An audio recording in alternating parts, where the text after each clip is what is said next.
Hi everyone, it's Andrea here from Admire PR, and today I'm with the lovely Patrick Britton from Opspace. Patrick, do you want to introduce yourself and your company and let us all know what you do? Thanks, Andrea. So I'm Patrick Britton, and I'm a director at Opspace. We're a commercial interior fit-out specialist based in Bristol. We carry out work in 6 sectors, from offices to commercial, education, leisure, retail, and healthcare. So quite a broad list of places we work. So Yeah, yeah, and enjoyable. we've just been having a chat before we recorded. We were talking about um, how, how COVID has changed the way we work, the way we socialise. And, we've proven now that we can work from home, we can work remotely from our teams. But for yourselves, that's clearly made quite a lot of changes in your Yeah. business and the people you work with. So let's talk a bit about that. What have you seen? What are the changes you've seen, and what have you been putting into place with your clients?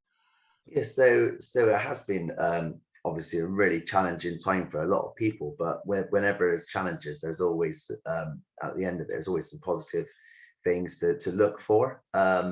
For me, in general, when it first started, we shut down. There was all our sites were shut down for 6 weeks before anyone really knew what they're dealing with. And then it was a case of, okay, so people aren't going to be working in their offices for a long time. How is this going to affect my business? But it's actually proving some really important, valuable lessons. Really, like people are able to they are able to work from home. People can be trusted to work out of sight from the managers. Yeah, Um, but then there's obviously a little bit less engagement with people. So it's making sure that works.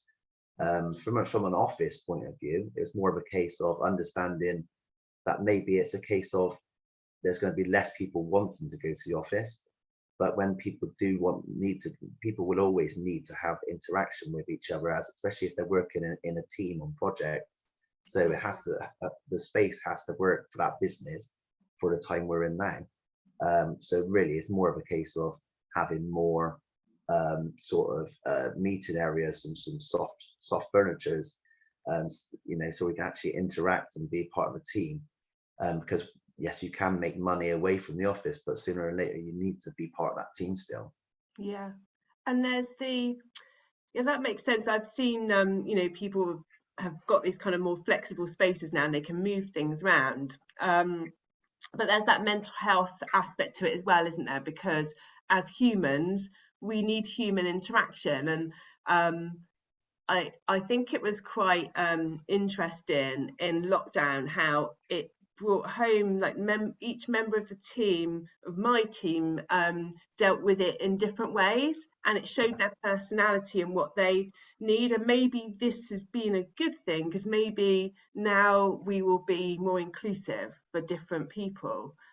Yeah, definitely. I mean, I've always been honest and tried to be true to myself. So I am someone who openly talks about mental health, because I've gone through my own challenges with it.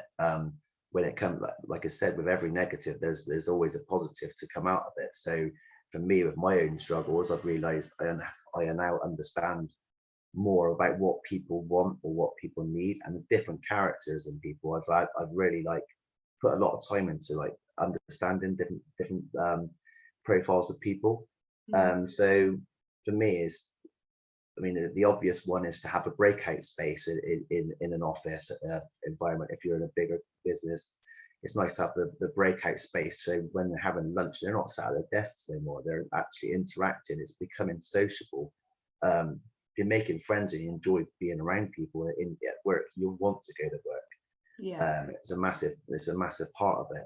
You should be allowed to have friends at work. It's not just sit down and do your hours and then go home. Your journey into work you shouldn't be worrying about, oh, I'm going to have to be in work at 9 o'clock, or you'd be thinking, actually, I'm looking forward to going to, because I actually really enjoy the people I'm with.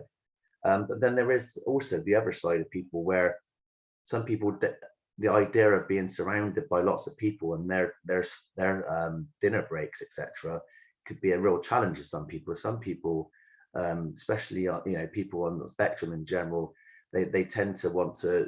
So they can sometimes want to be by themselves. So I think it's quite important to have quiet spaces in large organizations as well. So it's not just the noise of an office and then the noise of a breakout space. They got somewhere they can go. So you got them, and sometimes these people can be, one day they might be really, really out there talking to people, and other days be really introvert and just don't feel comfortable that day. So it's just good to get the balance right. That's a really lovely idea, because I see that a lot. You get these nice breakout areas, but having a quiet zone as well. Yeah. I love that as an idea. And what about sort of in the cafes and the restaurants that you work in? What differences are you seeing there post COVID?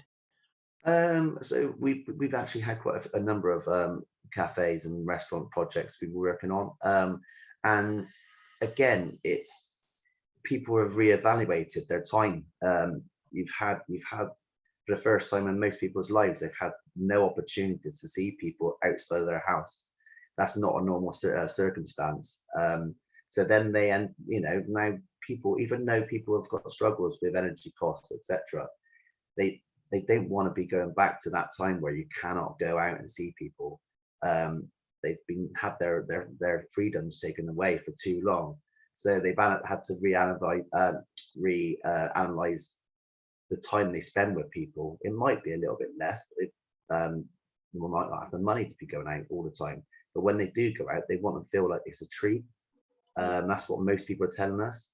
So in general, the places which invest in the surroundings tend to be, even if they are a bit more money, people will look at that as a treat. I recently went for a meal downtown in a steak restaurant on a Wednesday night, and it was absolutely rammed, and it wasn't a cheap place to go. So people are spending the money. It's just how they're spending the money and what makes that restaurant or cafe different to the others. What are they Mm. bringing to the table? It's no longer just a case of, yes, we do nice food. It's nice food in a nice environment, and that's what makes a difference. Yeah, yeah, that makes sense, because it's almost like the COVID's made us all a little bit more thoughtful. This is one of the positive things I've found. People are, yeah, we're in a, we are in tough times at the moment where we have to watch what we're all spending. Yeah, But also there's that part of us who wants to be, we want to think about what we're spending and what time we're spending with different people, and how we're spending that time. And yeah, I think that is a real positive thing to come out of the pandemic. I mean, especially living in a city like Bristol in general, there's a lot of there's lots of different types of restaurants. There's lots of restaurants which is the similar sort of foods as well. So Mm, what actually makes them different, and why should people go to that place? I think a lot of the time, a lot of companies think when it's a bit of a downturn at times, that a fit out or just some small reconfigurations, it's not needed. It's actually an investment. If you actually invest in your business, people will notice that. They will actually want to be there because it is fresh and vibrant. mm. And that's what people are after. They're going out a little bit less, but they're happy to spend once they're out a lot of the time. Yeah, yeah. And also, if you see someone putting time and effort into their premises, that builds the kind of trust in their brand, and the feeling that, okay, they're putting some effort into this, so they're going to put some effort into my experience when I go there as well. Exactly, yeah. Yeah. Do you Yeah. know, Patrick, like, I know we could talk for hours on these subjects, but this is our little kind of coffee break video. So we're going to leave it there. I'm going to make sure that I share your details if people want to get in touch with you and find out more about yourself and about OpSpace. But thank you for your openness, and thank you for joining me. Thanks very much. Thank you, Andrea. Thank you.